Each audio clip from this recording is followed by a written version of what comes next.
भानगढ़ का किला। ये भारत की सबसे डरावनी जगहों में से एक माना जाता है।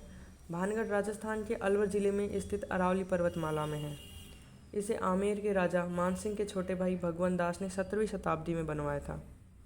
तो हेलो फ्रेंड्स, आज मैं आपके साथ में एक ऐसी सच्ची घटना पर आधारित कहानी शेयर करने जा रहा हूँ जहाँ पर सूरज ढलने के बाद में जाने पर सख्त मनाही है। ये कहानी एक राजकुमारी और एक तांत्रिक की है। कहा जाता है कि जब राजकुमारी रत्नावती अपने महल से बाहर जाया करती थी तो लोग उन्हें एकटक देखा करते थे। उनकी सुंदरता के किस्से आसपास की रियासतों में मशहूर थे। यही कारण था कि आए दिन उनके पास विवाह के संदेश आते रहते थे।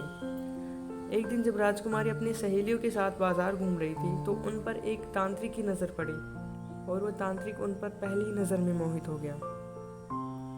राजकुमारी को इत्र का बहुत शौक था, इसलिए तांत्रिक ने उन्हीं की पसंद की हुई इत्र की शीशियों पर काला जादू कर दिया। और जब राजकुमारी अपनी सहेलियों के साथ में महल वापस लौट रही थी तो उन्हीं की एक सहेली ने उन्हें इत्र की बोतल पर हुए काले जादू के बारे में बताया, जो सुनने के तुरंत बाद में राजकुमारी ने उस इत्र की बोतल को पास ही रखे एक बड़े पत्थर पर फेंक दिया। उस इत्र की बोतल पर एक ऐसा जादू किया गया था कि यह इत्र जिसके ऊपर भी गिरेगा वह तांत्रिक की ओर आकर्षित होगा, उसी की ओर खींचा चला जाएगा। तो इसी तरह वह शिला भी लुढ़कती हुई तांत्रिक के ऊपर जा गिरी और उसके नीचे दब गया और मरते मरते उसने पूरे भानगढ़ को श्राप दिया कि यह एक रात के अंदर नष्ट हो जाएगा।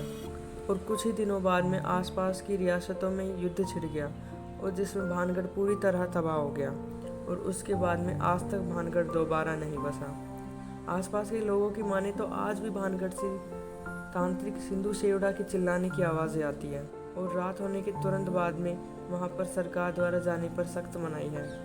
और कहा जाता है कि जो भी आज तक वहाँ गया है रात होने के बाद में वह आज तक वापस नहीं लौटा। और कुछ लोग ये भी कहते हैं कि जिस तरह से पहले बाज़ार हुआ करते थे, दुकानें हुआ करती थी, ठीक उसी तरह रात होने के बाद में वहाँ पर वही बाज़ार दोबारा आ जाता है।